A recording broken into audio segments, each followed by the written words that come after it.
Hi everyone.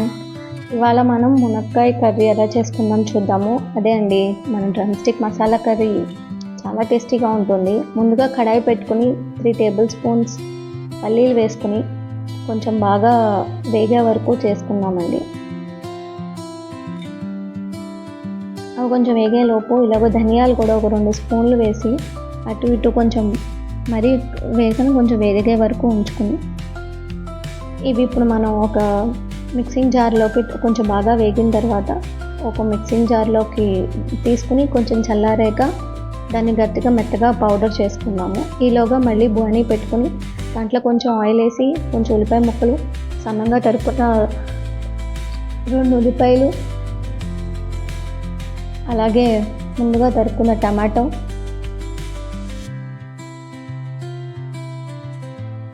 2 ఉల్లిపాయలకి ఒక tomato సరిపోతుందండి. ఒక టమాటో వేసుకొని బాగా కలుపుకొని కొంచెం పచ్చివాసన పోయే వరకు అటు ఇటు కలుపుకోవాలండి. ఇది చిన్నపిల్లలకి అందరికీ చాలా బాగుంటుందండి. ఇది మనం దోశ, చపాతీ అండ్ రైస్లో కూడా తినచ్చు. చాలా టేస్టీగా ఉంటుంది. మీకు ఒకసారి ట్రై చేసి చూడండి, మీకే అర్థమవుతుంది. చాలా సింపుల్ అండి. ఇది వితిన్ మనం హాఫ్ అన్ అవర్ లోపే అయిపోతుంది. హార్డ్లీ 20 మినిట్స్లో అయిపోతుంది. ఇది ఒకసారి ట్రై చేయండి. మీకు వీలైతే లైక్, షేర్ అండ్ సబ్స్క్రైబ్ చేయండి నా ఛానల్కి. సో మళ్ళీ వెనక్కి వెళ్దామండి. ఇప్పుడు ఒక టేబుల్ స్పూన్ ఉప్పు వేసుకుందాం. 1.5 టేబుల్ స్పూన్ మీకు ఉప్పు తగినంత వేసుకోండి. ఒక స్పూన్ పసుపు వేయండి. అలానే ఎక్కువ వేసేయకండి. పసుపు వాసన వచ్చేస్తుంది. జస్ట్ 1 టేబుల్ స్పూన్ సరిపోతుంది. ఇప్పుడు ఈ 2 పసుపు ఇవన్నీ వేసుకున్న తర్వాత ఒక 2 మినిట్స్ కలపండి. కలిపేసి బాగా ముందుకి వెనక్కి కలుపుకొని మొత్తం ఆ ఉప్పు పసుపు అంతా ముక్కలకి అన్నీ పట్టేలా చూసుకోండి. అయిపోయిన తర్వాత మనం మూత పెట్టుకుని కాసేపు మగ్గనిద్దామండి.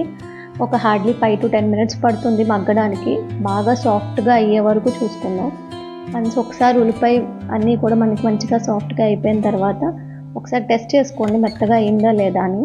పచ్చిగా ఉంటే బాగోదండి. బాగా సాఫ్ట్గా అవ్వాలి మెత్తగా. టమాటో అండ్ ఆనియన్ కూడా అవి అయిపోయాక ఈలోగా మనం మిక్సీ జార్లో పౌడర్ చేసుకున్నాం కదండి, పల్లీలు అండ్ ధనియాలు మిక్సీ పట్టుకున్నాం కదా, దాంట్లోకి మిశ్రమాన్ని కూడా మనం వేసేసుకుందామండి. మనం ముందుగా ఈ మగ్గిన టమాటా ఇవి కూడా వేసేసుకుందామండి. దాంట్లోకి మిక్సీ పడదామండి. ఈలోగా మన బండిలో కొంచెం ఆయిల్ వేసి ఈ మిక్సీ పట్టిన పేస్ట్ని కూడా కొంచెం ఎక్కువ ఆయిల్ అక్కర్లేదండి. హార్డ్లీ 2-3 స్పూన్స్లో మనకు మొత్తం అయిపోతుంది.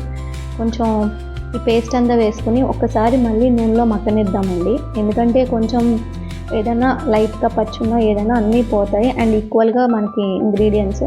దీంట్లో మిక్సీ చేసేటప్పుడు నేను ఏం వేయలేదండి. ఆల్రెడీ ఉప్పు నేను వేసేసాను కాబట్టి మీకు కావాల్సి దీంట్లో ఇప్పుడు మిక్సీ పట్టేటప్పుడే కొంచెం ఒక టేబుల్ స్పూన్ కారం కూడా వేసుకోవచ్చు.